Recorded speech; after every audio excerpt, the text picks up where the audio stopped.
सबसे पहले अजीत आप लोग को थोड़ा सा मोटिवेट करेंगे।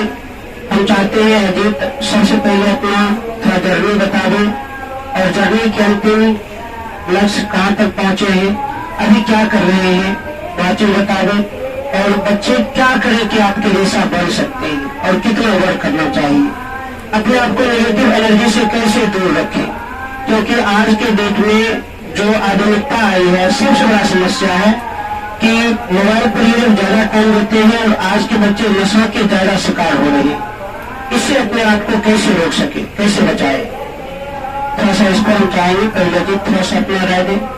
देखो, मैं क्लास 10th यहाँ से गया था 2014 में। 2015 में मेरा एग्जाम हुआ था। उसके बाद फिर यहाँ से मैं पटना गया, फिर पटना में फिर एडमिशन करवाया अपने कोचिंग में, फिर वहाँ पे पढ़ाई किया। तो 2 साल में पढ़ाई किया 11-12। तो 12th के बाद जेईई मेन का एग्जाम होता है। तो मैं फर्स्ट अटेम्प्ट जेईई मेन दिया तो क्वालिफाई कर गया। फिर उसके बाद मैं जेईई एडवांस दिया, आईआईटी का एग्जाम। तो आईआईटी का एग्जाम दिया तो फिर उसमें मेरा अच्छा रैंक नहीं आया था, ठीक है। तो फिर मेरे को आईआईटी नहीं मिला था। तो फिर पेरेंट्स घर से बोला गया कि एनआईटी मिल रहा है, एनआईटी चल जाओ या फिर और अच्छे कोई कॉलेज। तो मैं गया नहीं कॉलेज, ठीक है। फिर उसके बाद मैं 1 साल और 2 अटेम्प्ट आईआईटी में मिलता है करने के लिए। तो फिर सेकेंड अटेम्प्ट में फिर से तैयारी किया। तो सेकेंड अटेम्प्ट में मैं एग्जाम दिया था, एक रैंकर्स बैच होता है, ठीक है। तो रैंकर्स बैच का जब मैं एग्जाम दिया तो मेरा उसमें सिलेक्शन हो गया। उसके बाद उसमें मेरा पढ़ाई लिखाई खाना पीना हर एक चीज मेरा फ्री हो गया था। तो फिर वहाँ मैं आईआईटी का प्रिपरेशन किया, फिर जेईई मेन दिया, फिर जेईई एडवांस दिया, फिर रैंक आया, फिर कॉलेज चला गया। तो मेरे को आईआईटी असम धनबाद कॉलेज मिला। मैं वहाँ से बीटेक किया हूँ, इलेक्ट्रॉनिक्स इंजीनियरिंग, ठीक है। उसके बाद फिर वहाँ से मैं उसके बाद कॉलेज से भी कैंपस सिलेक्शन हो जाता है। तो फिर आगे मेरे को जॉब मिल गया। अभी मैं बेंगलोर में ज्वाइनिंग करूंगा 4 जुलाई को। अब रही पढ़ाई की बात, पढ़ाई कैसे कैसे करना चाहिए, क्या करना चाहिए। फर्स्ट चीज ये बताओ कि यहाँ तो सब लोग, सबके पास मोबाइल तो होगा। कितना टाइम, कितना और उसमें टाइम बर्बाद करते हो मोबाइल में? 2 घंटा, 3 घंटा, 5 घंटा, कितना टाइम बर्बाद करते हो फोन पे? कुछ तो बोलो। फोन यूज नहीं करता है तो लोग? करता है यूज। कितना कितना टाइम लगता है फोन पे? बताओ जो है 1 आवर। ठीक है, 1 आवर अप्रोक्सीमेट 2 आवर रखते हैं एवरेज। 2 आवर लगभग सब लोग यूज करते हो, ठीक है। पढ़ाई कितने आवर होता है पर डे? पढ़ाई यहाँ कोचिंग के अलावे अपने घर पे सेल्फ स्टडी कितना टाइम करते हो? 6 आवर। सब लोग 6 आवर। देखो, पढ़ाई को तो करना ही है, ठीक है। पर डे फिक्स कर लो 6 घंटा या 8 घंटा जो भी है अपने हिसाब से। किसी को होता है कि मेरे को 6 घंटे के ज्यादा पढ़ाई नहीं हो पाता, ठीक है, 6 घंटा ही करो, लेकिन फुल फोकस से करो, ठीक है। अगर फोकस नहीं रहेगा पढ़ाई में, सिर्फ किताब लेकर बैठे, उससे पढ़ाई नहीं होता। किताब लेके सामने बैठने से पढ़ाई नहीं होता है, ठीक है। फोकस होकर पढ़ाई करना होता है ताकि वो चीज एटलीस्ट मेरे को ध्यान में रहे। आगे उस टाइप का कुछ आए तो हम सॉल्व कर सके, इस टाइप का होना चाहिए ना पढ़ाई। किताब लेके बैठने से थोड़ा कुछ होता है। किताब लेके तो बैठ जाओ पढ़े, उससे क्या होगा? कुछ नहीं होगा, ठीक है।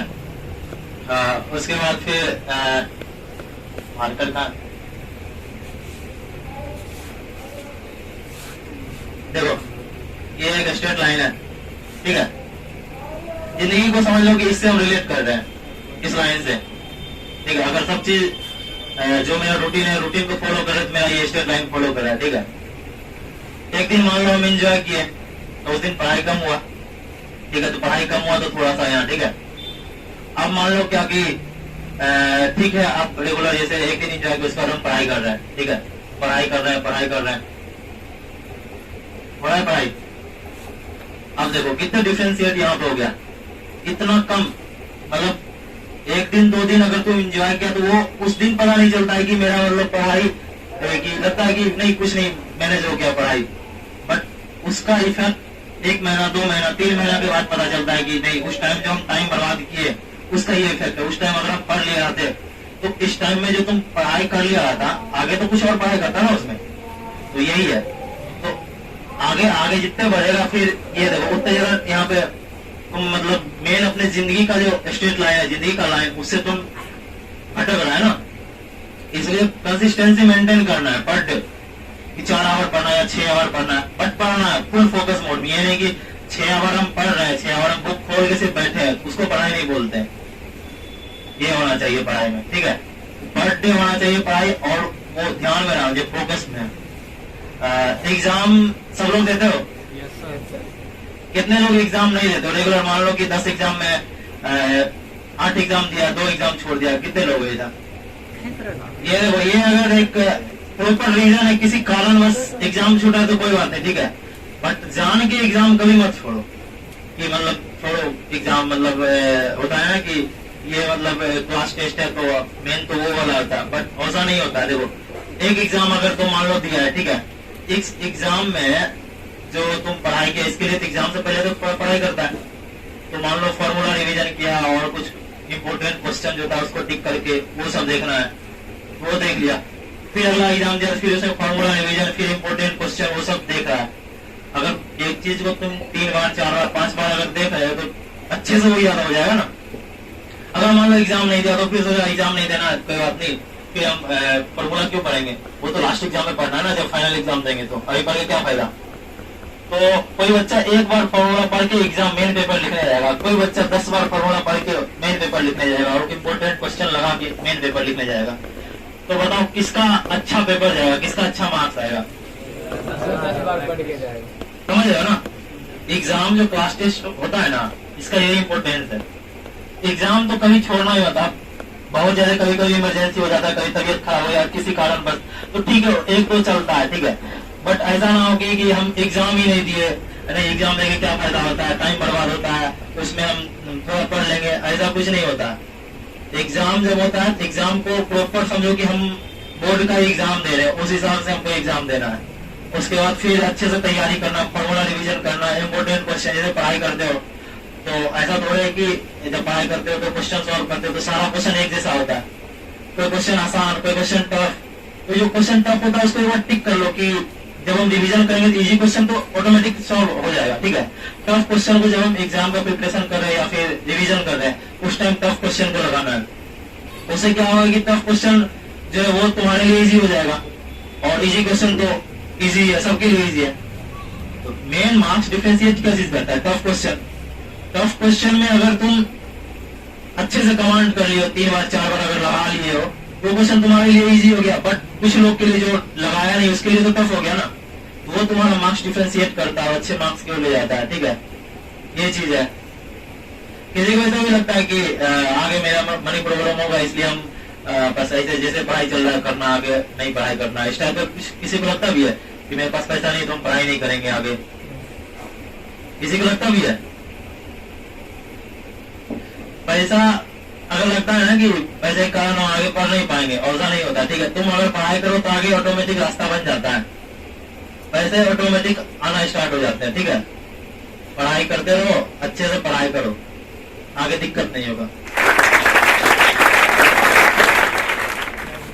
अजीत के बाद अब ज्योति बसु आप लोग के बीच में कुछ बताएंगे। दोनों बहुत अच्छे मित्र हैं और दोनों का ज्वाइनिंग लगभग एक ही डेट में हो रहा है, काफी लड़के थे। ये लोग का हम सबसे बड़ा विशेषता बताते हैं, ये लोग भी अपने ग्रुप में रहते थे, परंतु कभी भी नेगेटिव एनर्जी को प्रवेश करने नहीं दिए। और जो छात्र का एक मुख्य कार्य होता है पढ़ाई, उसको कभी भी इग्नोर नहीं की। इसलिए आप उसके जीवन सीख सकते हैं।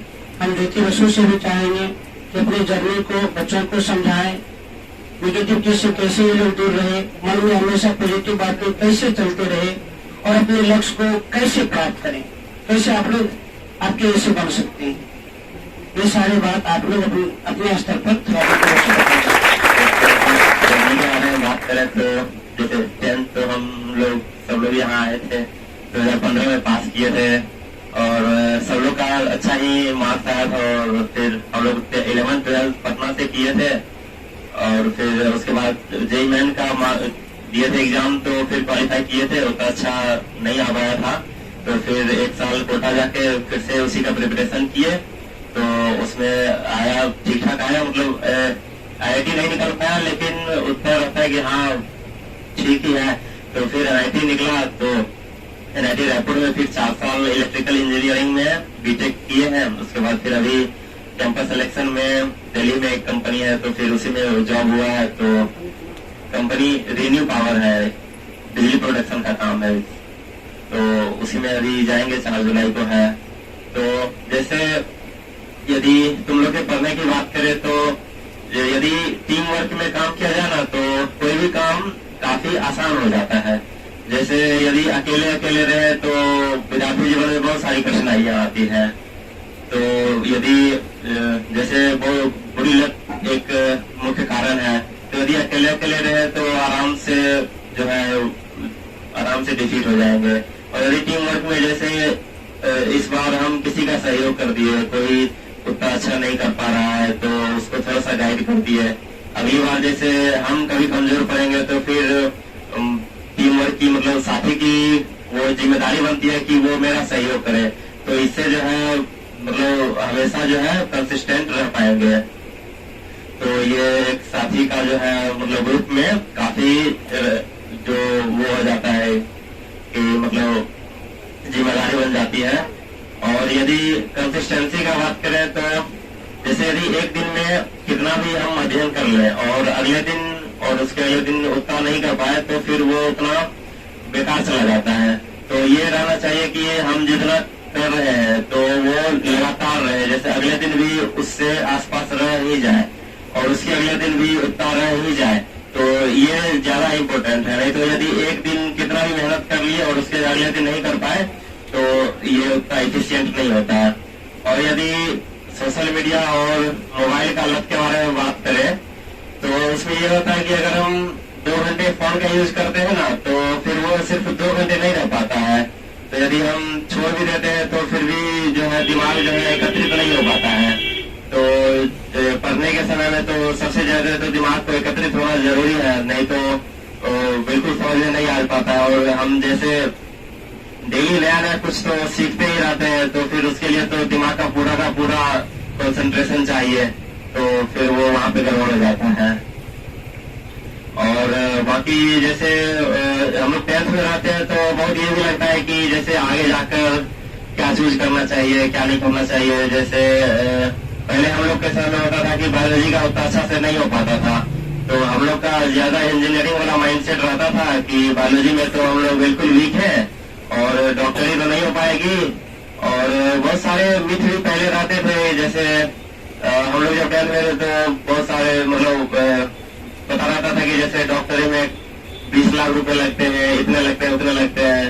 तो वो रहता है एक आसपास ऐसे किसी से सुना हुआ रहता है, बाकी कोई जो है ट्रस्टेड सोर्स नहीं रहता है जिससे कि एकदम एग्जैक्ट पता चल सके कि हाँ कितना लगता है कितना कैसे होता है। तो वो जैसे धीरे धीरे कोई ना कोई हम लोग तो कर ही रहे हैं, तो फिर अगर आगे का गाइडेंस चाहिए तो सब लोग के पास अच्छे से मिल जाता है, या फिर हम लोग और भी बहुत सारे छात्र अलग अलग में जा रहे हैं तो फिर वहां से भी गाइडेंस ले सकते हैं।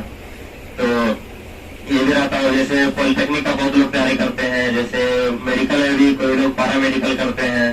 तो बहुत सारा ये रहता है कि धीरे धीरे अलोई से हो रहा है, तो एक जानकारी जो जैसे पहले रहता है कि हाँ इतना वो लोग कह रहा है, तो अंधेरे में रहते थे, तो वो अब नहीं है। जैसे एक पूरा जो है ना मतलब ट्रस्ट टाइप का, तो वो जानकारी मिल सकती है आराम से। और जैसे बहुत ये भी होता है कि जैसे 10th में बहुत अच्छे से मेहनत कर लिए और बढ़िया सा मार्क्स भी आ गया, फिर उसके बाद लगता है कि जो 10th में पढ़ लिए अब आगे क्या पढ़ना है, तो फिर वो आगे बिल्कुल नहीं हो पाता है। तो ऐसा भी बहुत सारा हम अपने दैनिक जीवन में देखते ही होंगे आसपास में। तो ऐसा बिल्कुल नहीं रहना चाहिए कि अगर 10th में हम इतना पढ़ रहे हैं तो फिर आगे नहीं पढ़ना पड़ेगा, ये नहीं रहना चाहिए। अगर मेहनत कर रहे हैं और फिर आगे यदि नौकरी या फिर कुछ उस टाइप का चाहिए तो फिर मेहनत तो करना ही पड़ेगा। और अगर जैसे वो भी रहता है कि 10th में बहुत सारे लोग एंजॉय में टाइम व्यतीत कर देते हैं, तो फिर वो आगे का भविष्य खतरे में आ जाता है। तो वो रहना चाहिए कि एक प्रॉपर कोऑर्डिनेशन की हाँ हमें बता रहे कि हम अगर अभी मस्ती में अपना समय व्यतीत करेंगे तो फिर हमारा आने वाला भविष्य नर्क में जा रहा है या मतलब अंधेरे में जा रहा है, तो उस टाइप का पता रहना चाहिए। नहीं तो आगे का नहीं सोचते हैं, बस अभी का दिन भर का कैसे करना है बस चलता रहता है। तो ये सब पर ध्यान देना चाहिए और एक टीम वर्क रहना चाहिए। और इन दोनों छात्रों की हम थोड़ा विशेषता बताते हैं, जैसे आप लोग इनसे सीख सकते हैं। उनका हर एक करेक्टर आप लोग को सीखने वाला है। उनके ग्रुप में 7 या 8 लड़के थे और बहुत ही बेमिसाल वाला ग्रुप था। ग्रुप का ये दायित्व बनता था, मेरे कोई सवाल आ रहा है, कोई सवाल डाउट में है, तो हमको ऐसा लगता है 5 सवाल मेरे पास काफी कम पहुंचता था। कोई सवाल भी डाउट में है, किसके ग्रुप में डिस्कस होते रहता था, कुछ न कुछ निष्कर्ष निकल जाता था, बन ही जाता था। रेयर केस मेरे पास आता था। लोग के बैच में हम केवल कंसेप्ट दिए थे, सूत्र दिए थे, थोड़ा बहुत सोल्यूशन दिए थे, बाकी पूरा चैप्टर लोग सॉल्व करते थे, वर्क करते थे, काफी कठिन वर्क करते थे। और ये लोग जैसे बहुत अच्छी बात बोले हैं, ये एक दिन का ये टारगेट नहीं बनाते थे, ये दूरगामी देखते थे, हमको आगे क्या करना है, इसलिए लोग से कहीं मिस्टेक नहीं होता था। आजकल क्या होता है, बच्चा 24 घंटा का प्लानिंग करता है, हमको एंजॉय करना है, मस्ती करना है, कल तो फिर सब कुछ ठीक ठाक हो जाएगा, कल फिर हम पढ़ लेंगे। नहीं, जैसे अजीत अभी समझाए थे, यदि आप एक दिन मान लीजिए थोड़ा एंजॉय कर लिए, उसके बाद आप जैसे पहले पढ़ते थे फिर उसी तरह से आप पढ़ते हैं, फिर भी गैप बन जाता है। जो लगातार पढ़ रहा है और जो थोड़ा मस्ती लेकर पढ़ रहा है, उसके बीच में गैप हो जाता है, और वह गैप तत्क्षण तो पता नहीं चलता है, 2-3 महीने के बाद पता चलता है, अन्यथा रिजल्ट में पता चल जाता है, स्पष्ट साफ पता चल जाता है कौन कितना पानी में। इसलिए अभी जो आपका समय है, इसमें आप लोग भरपूर मेहनत करें, खूब वर्क करें, नेगेटिव एनर्जी को अपने से दूर रखें, अपने माँ पिता को हमेशा चेहरा अपने मन में रखें, आखिर उन्होंने मेरे लिए क्या सपना देखा है, हमको आगे क्या करना है, तब जाकर आप कुछ अच्छा कर सकते हैं। और बड़ी बड़ी उपलब्धि भी बड़ी नहीं होती है, बड़ी होती है वर्क, कार्य। यदि कार्य आपका काफी कठोर होगा, कोई भी जो उपलब्धि है वह छोटी होती है, तो उसको आप अचीव कर सकते हैं, प्राप्त कर सकते हैं। जैसे वर्तमान समय में जहाँ तक मेरी जानकारी है, अजीत कुमार अलौली पंचायत से फर्स्ट IITM है, अलौली पंचायत से फर्स्ट IITM है, जो यहाँ रह करके पढ़ाई किए हैं गांव से। अब बाहर का तुम नहीं बता सकते। और ज्योति बसु की एक विशेषता है, ये अलौली हाई स्कूल जो सबसे प्रथम बार जब +2 बना था, इंटर में चेंज हुआ था, तो जो सबसे पहले बार इंटर में चेंज हुआ था, तो सबसे पहले बार ही यहाँ हाई स्कूल जिला का टॉपर भी दिया था, और ज्योति बसु थी इंटर में जिला का टॉपर बने थे उस समय। आखिर कैसे ये सब कैसे टॉपर बनते हैं? आखिर इसके पीछे कठोर परिश्रम है, हार्डवर्क है। यदि आप इसके अराउंड में देखिएगा भी, आपको इनका एक भी ऐसा मित्र आपको ज्यादा नजर नहीं आएंगे जो काफी ज्यादा नशा के शिकार हैं, या काफी ज्यादा मतलब लड़ाकू ढंग के हैं, नशा झगड़ने वाले नहीं। तो संगत भी अच्छा होना चाहिए। इनके सर्किल में जो भी मित्र थे, सबका संगत बहुत अच्छा था, विचार बहुत अच्छा था, सब अच्छे अच्छे पोस्ट पर हैं। ये दोनों तो जान ही रहे हैं, ये बंगलोर जा रहे हैं और ये दिल्ली जा रहे हैं। इनके कंपनी का नाम अदिति 9 लिव्स कंपनी है, सॉफ्टवेयर कंपनी है, और रिन्यू पावर इनके कंपनी का नाम है, ये दिल्ली जा रहे हैं। और इनके अलावे भी इनका जो साथी था, जैसे सुशांत कुमार, वो इनसे 1 महीना पहले ही ज्वाइनिंग ले चुके हैं, शायद 1 महीना पहले नहीं, वो अभी फिलहाल गुड़गांव में, सही बोल रहे हैं, गुड़गांव में ही। इसके अलावा इन्हीं का साथी एक राम कुमार, वो भी तो पिछले 2-3 वर्षों से जॉब कर रहे हैं। इन्हीं का एक साथी नीतीश कुमार, वो भी जॉब में लगे हुए हैं। इन्हीं का एक साथी रोशन कुमार, रोशन अभी प्रक्रिया में, प्रोसेस में, हाँ यहाँ पर आए हुए थे रोशन कुमार। तो कहने का अर्थ, और इन्हीं का एक साथी शशि भूषण जी, हालांकि पढ़ाई के क्षेत्र में आगे नहीं बढ़े, लेकिन उनका जो दिलचस्पी था म्यूजिक के क्षेत्र में, खुद से म्यूजिक निर्माण कर रहे हैं, म्यूजिक बना रहे हैं और अच्छा खासा अपना काम कर रहे हैं। मतलब कहने का अर्थ, जो काम कीजिए पूरा लगन से कीजिए। यदि आप मेरी मस्ती को देख रहे हैं, ये चीज आपको 4 वर्ष 5 वर्ष आपको आनंद देगा, लेकिन उसके बाद बड़ा अच्छा शब्द बोले थे ज्योति बसु, आपका जीवन नरक हो जाएगा, बिल्कुल नरक हो जाएगा, 2 गुट बन जाएगा। जो अच्छा कीजिएगा वो बहुत अच्छा लाइफ स्टाइल को जिएगा, और जो अच्छा भी नहीं कीजिएगा उसका लाइफ स्टाइल काफी नीचे हो जाएगा, उसका पीढ़ी बर्बाद होने लगेगा। इसलिए हम सभी बच्चों से यही चाहते हैं, आप लोग भी कठोर परिश्रम कीजिए, खूब मेहनत कीजिए। आप लोगों में से प्रत्येक बच्चे में ऐसी क्षमता है, वे भी ज्योति बसु बन सकते हैं, वे भी अजीत बन सकते हैं। लेकिन इसके पीछे केवल इनकी सफलता पर मत जाइए, इनके पीछे जो इनका वर्क रहा है उस वर्क पर भी जाइए। घंटों घंटों मेहनत करना सीखिए, अपना एक टारगेट बनाइए, उस चीज को प्राप्त कीजिए। अपना सही सर्किल रखिए, सर्किल बहुत मोस्ट जरूरी है। गलत सर्किल में रहिएगा तो गलत चीजें आपको मन में आएगी। इसलिए उम्मीद करते हैं कि जब फिर से हम इनको बुलाएंगे तो आप लोगों में से बहुत लड़के थोड़ा अच्छा कीजिएगा। क्या आप लोग कर पाइएगा? उनके जैसा बनिएगा, कठोर परिश्रम होगी, पूरा मेहनत होगा, फिर से इसमें कोई ना कोई ज्योति बसु और अजीत बन जाइएगा। निश्चित रूप से आपको बनना है, इसके लिए कठोर परिश्रम जरूरी है। और फिर हम इन दोनों को भी धन्यवाद देना चाहेंगे, थोड़ा वक्त निकाल कर आए। और हम ये भी उनको शुभकामना देते हैं, इनका जो अगला जर्नी है जॉब के क्षेत्र में वह काफी अच्छा से गुजरे और ये अपने जॉब के क्षेत्र में दिनों दिन तरक्की करती जाए।